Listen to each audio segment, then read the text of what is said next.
వేలాది నదులంతా. ఎందుకు? నేను అడిగానా? నా కొడుకునిచ్చేస్తాను. ఎందుకు? నేను అడిగానా? అది ఎవడు మొలక అడుగుతాడు, నేను కాదు. నా పంటలు ఇచ్చేస్తాను దేవా, ఎవరు అడుగుతారు? బయలు అడుగుతాడు. కంపారిజన్ మనము మతంతో దేవునికి చేశాం. కాబట్టి రాజు కోపపడి తన దండ్లను పంపి, ఏ దండ్లు? నెబుకద్నెజరు అనే దండు. ఆయన గుర్రాలట చిరుతపులులాగా ఎగిరాయట. వీళ్ళను చెరపట్టుకుని వెళ్ళారు. 600 పైచిలుకు సంవత్సరాలు చెరలో బ్రతికారు.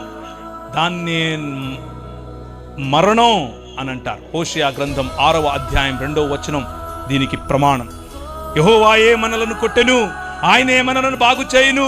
2 దినములైన తరువాత ఆయన సముఖమందు బ్రతుకున్నట్లు 3వ దినమున ఆయన మనలను స్థిరపరచును. 2 దినాలైన తర్వాత, అనగా 3వ దినమున మనల్ని బ్రతికిస్తాడు అని చెప్పుకుంటున్నటువంటి ఇశ్రాయేలు ఎలా బ్రతికిస్తాడు? ఎలా బ్రతికిస్తాడు చెప్పనా?